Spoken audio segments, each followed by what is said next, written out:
The Zerlaxian warships appeared over Earth's major cities on a quiet Tuesday morning, their crystalline hulls refracting sunlight into prismatic displays that would have been beautiful if they weren't so terrifying. Admiral Kickstar, Supreme Commander of the Zerlaxian expansion fleet, stood on his bridge with all four arms clasped behind his back, his iridescent scales shifting from deep purple to confident gold as he surveyed the primitive planet below. Pathetic, he rumbled, his translator converting the complex harmonics of his native tongue into Earth's dominant languages. Another soft world with soft creatures. Scan their military capabilities. Dr. Isabella Romano was in her research apiary outside of Rome when the ships appeared. Unlike most humans who ran for shelter, she stayed with her bees, carefully documenting their reaction to the massive ships that now blocked portions of the sun. 20 years of studying bee behavior hadn't prepared her for this moment, but something in her scientist's heart couldn't pass up the opportunity to observe how Earth's most organized insects would respond to an alien presence. Fascinating, she muttered, watching as her bees continued their work with only minimal disruption to their patterns. They're adapting already. The global response to the Zerlaxian arrival was surprisingly organized, thanks to decades of first contact protocols developed by the world's governments. Within hours, a unified Earth delegation was assembled, with representatives from every major nation. Dr. Romano was surprised to receive an urgent call from the Italian government. They wanted her expertise, though they wouldn't say why. Admiral Kickstar's first address to Earth's United Nations was broadcast worldwide. His massive form, covered in crystalline scales and rippling with bioluminescent patterns, dominated the podium. "We have observed your world for some time," he announced, his translator creating perfect simultaneous translations in all Earth languages. "Your technology is primitive, your defense is laughable, and your species physically weak. However, the Zerlaxian Empire is merciful. We offer you a choice: surrender and serve as a protectorate, or face extinction." In the back of the assembly hall, Dr. Romano sat with other scientific advisors, her tablet filled with live data feeds from her apiaries. While politicians argued and military leaders presented Earth's defensive capabilities, she noticed something odd in her data. Her bees were not just adapting to the alien presence, they were organizing in new patterns she'd never seen before. "The problem," Kickstar continued, his scales shifting to a dismissive blue-gray, "is that your world has no natural defenses worthy of our respect. Our preliminary scans show no species on Earth capable of surviving even basic combat with a Zerlaxian warrior. How can we respect potential protectorates who cannot defend themselves?" The UN Secretary-General stood, her voice steady despite the gravity of the situation. "With all due respect, Admiral, you're underestimating Earth's biodiversity. Our planet's defense mechanisms aren't about size or obvious strength." Kickstar's laugh resonated through the chamber, a sound like crystals chiming. "Prove it. Your largest land predators would fall to a single Zerlaxian soldier. Your marine creatures cannot leave their waters. Your aerial predators lack the intelligence for organized combat. What possible defense could your world offer?" Dr. Romano's hand shot up before she could stop herself. The gesture was so unexpected, so outside diplomatic protocol, that the chamber fell silent. The Secretary-General, perhaps grateful for any intervention that might help, nodded for her to speak. "Admiral," Romano began, her voice carrying the quiet confidence of someone who had spent decades understanding something powerful, "you speak of size and obvious strength, but Earth's most effective defenders aren't our largest creatures. They're our smallest." Kickstar's scales rippled with amusement. "And you are." Dr. Isabella Romano, head of advanced apiary studies at the University of Rome. And I challenge any Israel-action warrior to face one of our smallest but most effective defenders, in controlled conditions, of course. The Admiral's scales shifted through patterns of disbelief and curiosity. You wish to pit some tiny Earth creature against Israel-action warrior. In combat. Not combat, Romano corrected, pulling up data on her tablet. A defensive challenge. Your warrior against one of our defenders. If our tiny defender can incapacitate your warrior, you agree to reassess your view of Earth's defensive capabilities. The chamber erupted in whispers. The Secretary-General shot Romano a questioning look, but there was a glimmer of hope in her eyes. Kickstar's scales now pulsed with intense interest. You realize, he said, leaning forward, that if your defender fails, it will only prove our point about Earth's weakness. Romano nodded, thinking of the complex defensive systems she'd spent her life studying. Sometimes the smallest things pack the strongest punch, Admiral. Do you accept the challenge? Kickstar's scales blazed with confidence. Name your defender, Earth scientist. Romano smiled, thinking of the complex society waiting in her apiaries, the perfectly evolved defensive mechanism that had protected their colonies for millions of years.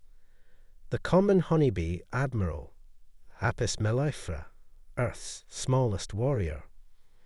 The laughter that filled the chamber from both humans and aliens alike didn't bother her. She'd seen what a single bee could do. More importantly, she'd seen how they worked together. As she left the chamber that day, her phone was already buzzing with messages from her research team. The bees were ready. They had always been ready. Evolution had seen to that. The Israel-action testing facility materialized in the Nevada desert overnight, a crystalline structure that seemed to grow from the earth itself. Dr. Romano stood at its entrance, her protective suit gleaming white in the morning sun, while behind her, carefully climate-controlled containers housed her selected colonies. The facility would host what the media had dubbed the smallest war, though Romano kept insisting this wasn't about warfare at all. Lieutenant Commander Wexler, the Israel-action warrior who had volunteered for the challenge, stood nearly 3 meters tall, his crystalline exoskeleton reflecting the sunlight in dazzling patterns. "This is what passes for entertainment on your world?" he asked, mandibles clicking with amusement as he watched Romano's team carefully monitoring the bee containers. "Testing your military capabilities against insects." "You're not fighting them," Romano corrected, checking the environmental readings on her tablet. "You're learning from them. There's a difference." The testing chamber itself was a marvel of alien engineering. A perfectly controlled environment designed to be comfortable for both species. Observation galleries ringed the upper levels, filled with both human and Israel-action scientists. Admiral Kickstar watched from a private booth, his scales shifting between skepticism and curiosity. "Before we begin," Romano addressed the gathered crowd. Her voice carried through both human and alien translation systems. "I want to be clear about what we're demonstrating. This isn't a battle. This is a demonstration of Earth's evolutionary defense mechanisms. Lieutenant Commander Wexler has agreed to experience, firsthand, what millions of years of evolution can accomplish." In the preparation room, Wexler underwent final checks of his exoskeleton. "Your Earth databases suggest these creatures die when they sting," he noted, flexing his 4 arms. "What kind of defensive mechanism destroys its user?" One of Romano's assistants, Dr. James Park, looked up from his readings. "The kind that works so well it's worth the sacrifice," he said quietly. "Individual bees die, but the colony survives. Sometimes the most effective defense isn't about personal survival." The observation galleries hummed with excitement as final preparations were made. Betting pools had emerged among both species, though the odds heavily favored Vexthor. The Zeralaxians had run countless simulations, all suggesting their warrior's crystalline exoskeleton would prove impervious to such a tiny adversary. "Let's review the parameters," Romano announced. "Lieutenant Commander Vexthor will enter the chamber first. Once he's positioned, we'll release a single Honeybee.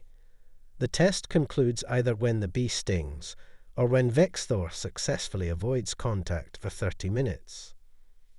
Are these terms acceptable?" Vexthor's mandibles clicked in what his species considered laughter. 30 minutes? I could avoid this creature for 30 days. Admiral Kickstar's voice boomed through the chamber.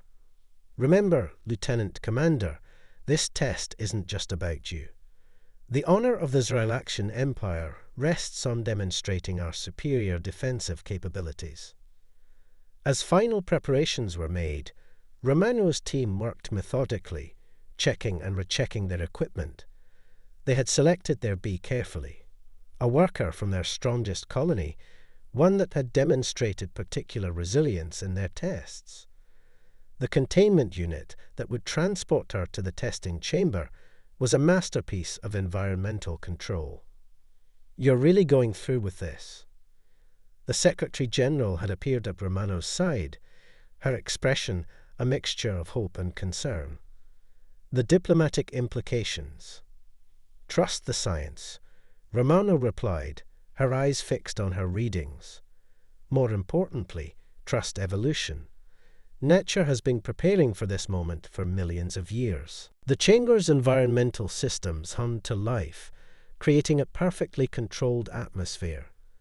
Vexthor entered first, his crystalline form catching the light, creating rainbow refractions across the chamber walls. He moved with the fluid grace of a trained warrior, each of his 4 arms ready to defend against this supposedly mighty Earth defender. Releasing the bee in 3, 2, 1, Park's voice was steady as he initiated the release sequence. The tiny insect emerged from its container, hovering momentarily as it oriented itself in the new environment. To the observers, the size difference was almost comical. A tiny speck against the towering crystalline form of the Zeralaxian warrior. Vexthor's mandibles clicked in amusement. "This is your mighty defender. It's smaller than my optical sensor." Romano watched through the observation window, her expression neutral, but her hands tightly gripped her tablet. She knew what the others didn't, that the bee wasn't just hovering randomly. It was assessing, planning, doing what millions of years of evolution had programmed it to do. "Notice how it moves," she commented into her recorder. "Standard threat assessment pattern. The bee recognizes something unusual in its environment and is responding with typical defensive behaviors." The bee began to move in a pattern that seemed random to the observers, but made perfect sense to Romano. It was establishing a perimeter, mapping the space, identifying potential threats. Vexthor tracked it with his upper eyes, his lower set scanning the chamber for additional threats that surely must be coming. "When does the actual test begin?" he asked, his translator conveying a tone of boredom. Romano's reply was calm, professional, but those who knew her could hear the hint of satisfaction in her voice. "It already has, Lieutenant Commander. It already has." In the observation gallery, both human and alien scientists leaned forward, recording devices at the ready. None of them realized they were about to witness a moment that would redefine interstellar relations, all because of a creature smaller than a Zeralaxian's finger. The real question wasn't whether Earth's smallest defender could survive against a Zeralaxian warrior. The question was whether a Zeralaxian warrior could survive an encounter with one of Earth's most perfectly evolved defensive systems. As the bee continued its assessment pattern, Romano thought about how often humanity had made the same mistake as their alien visitors, underestimating the small, the seemingly insignificant, the perfectly adapted. The test was about to begin in earnest, and only Romano seemed to realize that the odds weren't nearly as uneven as everyone thought the moment that changed interstellar relations forever began with a simple shift in flight pattern. The bee, having completed its assessment, moved with sudden purpose.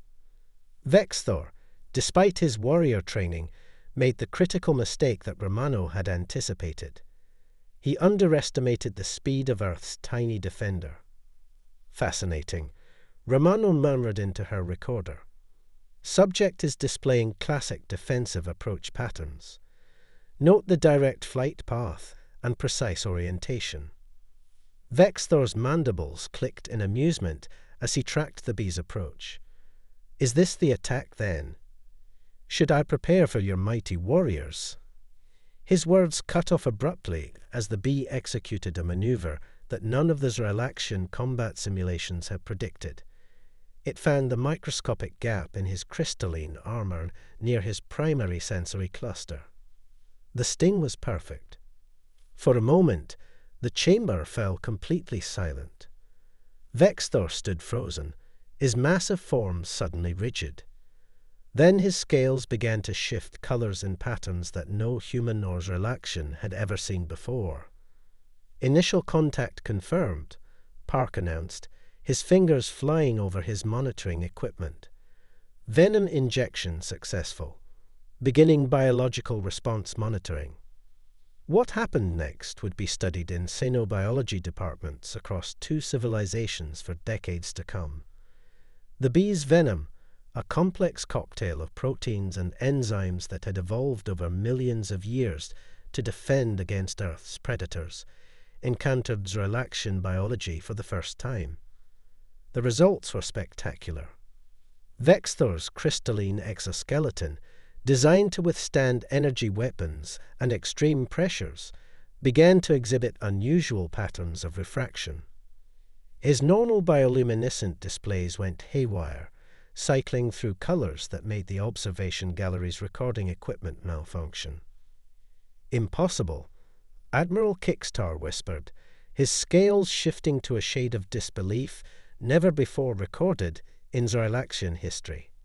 Our evolutionary adaptations, our defensive systems, are meeting something equally well evolved. Romano completed, her eyes fixed on her readings.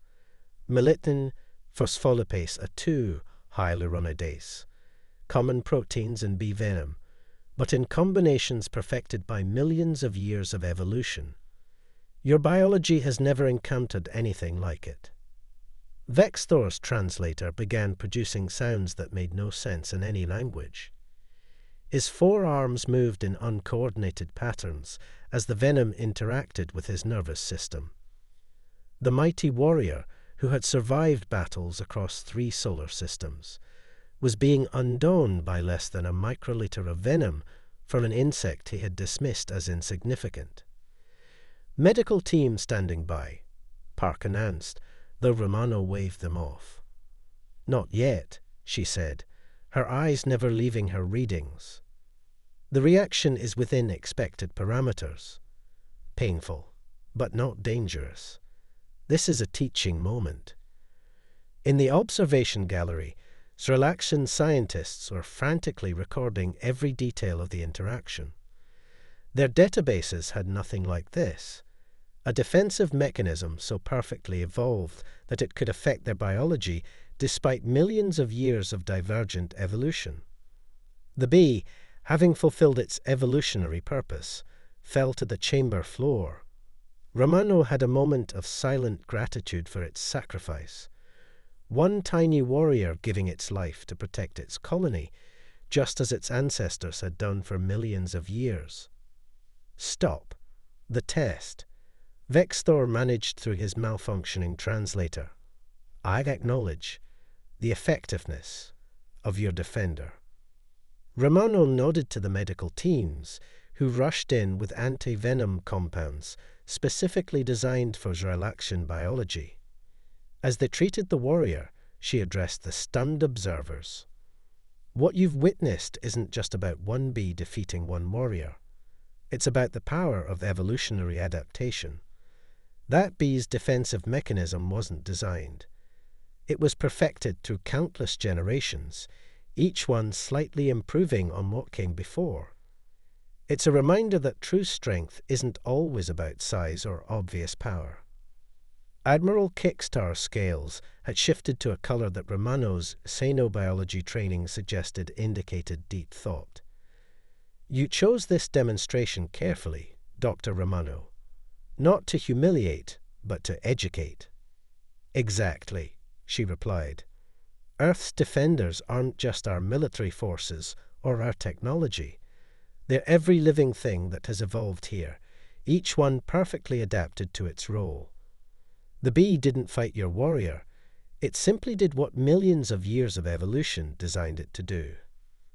The medical team helped Wexler to his feet. Despite his discomfort, his translator conveyed a tone of respect. In all my combat training, I never considered, never imagined. That's the point, Romano said softly. Earth's strength isn't in overwhelming force or advanced technology. It's in the countless small adaptations, the perfect defensive mechanisms, the millions of years of evolution that have created systems so effective they're worth dying to use. As the observation gallery emptied and the medical teams continued their work, Romano knelt beside the fallen bee.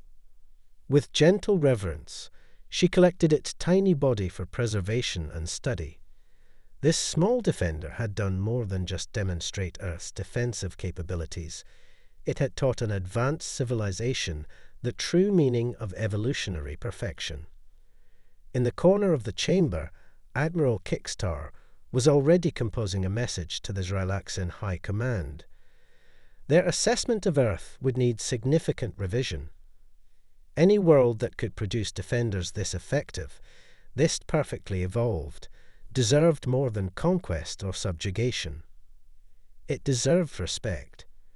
News of the demonstration spread through both human and Zrylaxian communication networks at near light speed. The video footage, showing a tiny Earth insect incapacitating a mighty Zrylaxian warrior, became the most watched content in known space. But it was the scientific implications that truly shook both civilizations to their core. In the week following the demonstration, the Zrylaxian ship transformed from a potential invasion force to a floating scientific conference. Their medical bay, originally designed for combat casualties, now hosted dozens of researchers studying the intricate chemistry of bee venom. The complexity is breathtaking, Dr. Zixna, the Zrylaxian chief xenobiologist, explained during a joint research session. Her scales shimmered with intellectual excitement as she manipulated a holographic model of the venom molecules. Each component serves multiple purposes. The melittin doesn't just cause pain. It creates pathways for the other compounds. It's like a chemical key opening multiple locks simultaneously. Romano nodded, watching as her Earth colleagues collaborated with alien scientists who, just days ago, had considered them primitive. Evolution doesn't waste resources, she explained. Every component of bee venom evolved to serve multiple functions. It's not just about causing pain. It's about maximizing defensive effectiveness with minimal resources. The diplomatic implications were equally profound. Admiral Kickstar's report to the Zrylaxian High Command had sparked intense debate about their entire approach to interspecies relations. If they had so drastically misunderstood Earth's defensive capabilities, what other misconceptions might they be operating under? In a private meeting with Earth's Leadership Council, Kickstar's scales shifted through patterns of formal respect, a display that would have been unthinkable just days before. We came seeking to protect a world we thought weak, he admitted. Instead, we found strength in forms we never considered. Your smallest defenders have taught us that power manifests in many ways." The Secretary-General smiled diplomatically. "Perhaps that's the real lesson here, Admiral. True strength isn't always obvious. Sometimes it's hidden in the smallest packages." The scientific collaboration yielded unexpected breakthroughs. Zrilaxian medical researchers, studying how bee venom affected their biology, developed new treatments for conditions that had plagued their species for generations. Earth scientists, given access to Zrilaxian biological data, gained insights into evolution that opened entirely new fields of study. Lieutenant Commander Wexler, fully recovered from his encounter, became an unexpected advocate for Earth-Zrilaxian cooperation. "I faced many opponents across 3 solar systems," he told a joint military conference, his translator conveying both humility and admiration. "None taught me more about combat effectiveness than that tiny Earth defender. Size means nothing. Perfect adaptation means everything." But perhaps the most profound impact was on how both species viewed life itself. The Zrilaxians, with their focus on obvious physical capabilities, began studying Earth's smallest creatures with new respect. Earth's scientists, given access to Zrilaxian research technology, discovered new depths to their own world's evolutionary marvels. Romano found herself at the center of this scientific revolution. Her lab, once focused solely on bee behavior, became a hub for interspecies research. "The bees haven't changed," she explained to a group of visiting Zrilaxian students, their scales shifting with curiosity as they observed a hive through safe distance monitors. "Our understanding of them has. Sometimes it takes an outside perspective to help us see the marvels we've taken for granted." The demonstration had another unexpected effect. It sparked a revolution in Zrilaxian military thinking. Their warriors, who had always relied on overwhelming force and superior technology, began studying Earth's defensive adaptations. The concept that the most effective defense might require sacrifice was revolutionary to their military doctrine. "Your bees defend their colony by sacrificing themselves," Wexler observed during a strategy session. "This concept, it changes everything we thought we knew about effective combat tactics." As the weeks passed, the initial shock of the demonstration gave way to deeper understanding. The Zrilaxian ships remained in Earth orbit, but now as partners in scientific discovery rather than potential conquerors. Research teams from both species worked together, studying everything from the smallest Earth insects to the largest Zrilaxian crystal formations. In her private journal, Romano reflected on how a single bee had changed the course of interstellar relations. "It's not about the sting," she wrote. "It's about what the sting represents. Millions of years of perfect adaptation, the power of evolutionary design, and the reminder that true strength comes in many forms. Sometimes the smallest teachers offer the biggest lessons." The fallen bee, preserved in a special display in the new Earth-Zrilaxian Cooperative Research Center, became a symbol of this new understanding. Beside it, in both Earth languages and Zrilaxian crystal script, was inscribed a simple message. Size is not strength. Perfection is not about power. True adaptation is worth dying to protect. 1 year after the historic demonstration, the landscape of human-Zrilaxian relations had transformed beyond recognition. The crystalline ships that once threatened Earth's cities now house the galaxy's most advanced joint research facilities. But the most significant changes weren't in the technology or the treaties. They were in the fundamental understanding between 2 vastly different species. On the anniversary of the demonstration, Dr. Romano stood before a packed auditorium at the newly established Interstellar Academy of Evolutionary Studies. The audience was a striking mix of humans and Zrilaxians, their crystalline forms creating dancing light patterns among the seated humans. A year ago, she began, we showed our visitors something they didn't expect, that Earth's smallest defenders could challenge their mightiest warriors. Today, we understand that demonstration wasn't about winning or losing. It was about understanding. Admiral Kickstar, now serving as the head of Zrylaxian Scientific Cooperation, stood beside her. His scales rippled with the deep blue of wisdom gained through experience. We came to Earth looking for weakness, he admitted, but found strength in its purest form. Evolution, we learned, is the greatest teacher of all. The changes went far beyond science. Zrylaxian culture, once rigidly focused on obvious displays of power, had begun incorporating Earth concepts of adaptive defense and collective sacrifice. Their warriors now studied Earth's smallest creatures alongside their traditional combat training. Lieutenant Commander Vexler, fully recovered and now leading the Zrylaxian Adaptive Combat Division, had become an unlikely ambassador for Earth's defensive innovations. Our previous combat doctrine was like a crystal, beautiful but brittle, he explained to his students. Earth's defenders taught us to be like the bee, small but perfectly adapted, ready to protect what matters at any cost. The research collaboration had yielded remarkable discoveries. Zrylaxian scientists, studying Earth's venomous creatures, had developed new medical treatments that revolutionized their healthcare. Earth's researchers, using Zrylaxian technology, had unlocked new understanding of evolutionary processes that had eluded them for centuries. But perhaps the most profound change was philosophical. The Zrylaxian Empire, once bent on galactic domination, had begun re-evaluating its approach to other civilizations. The lesson of the Honeybee, that true strength could come in unexpected forms, had sparked a renaissance in their diplomatic corps.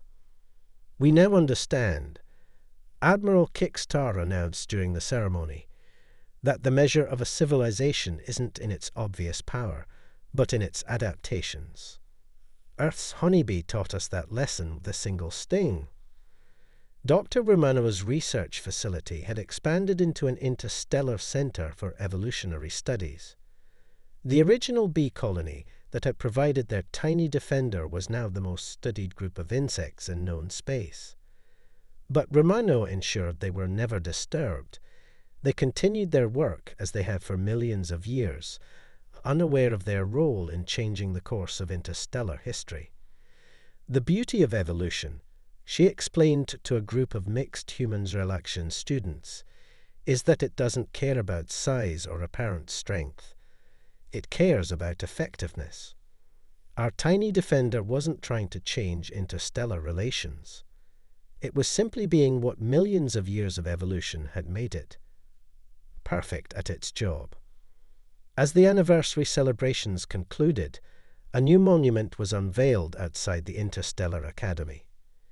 It showed a honeybee and a Zrylaxian warrior, rendered in crystal and bronze, standing not in combat, but in mutual respect. The inscription below, written in both human languages and Zrylaxian crystal script, read, "From the smallest teachers come the greatest lessons." In memory of Earth's tiny defender, who taught two civilizations the true meaning of strength. The future opened up before both species, not as conquerors and conquered, but as partners in understanding the infinite varieties of strength that the universe had evolved. And somewhere in the carefully preserved research apiary, descendants of that first tiny defender continued their ancient work, carrying on the legacy of perfect adaptation that had changed the course of interstellar history. As night fell on the anniversary celebrations, Dr. Romano stood in her apiary, watching the bees return from their daily work. Admiral Kickstar joined her, his crystalline form glowing softly in the twilight. "They still amaze me," he admitted, his scales shifting through patterns of wonder. Such small creatures, Yet they changed everything we thought we knew about strength. Romano smiled, watching a bee land with its cargo of pollen. That's the real lesson, isn't it? Sometimes the smallest things make the biggest differences. Not through force, but through being perfectly what they are. Both them, the Zrylaxian ships glowed against the darkening sky, no longer a threat but a promise of what could be achieved when different species looked past size and apparent strength to find the perfect adaptations that made each unique. The Honeybee had shown the way, with a single sting that changed not just two civilizations, but the very definition of strength itself.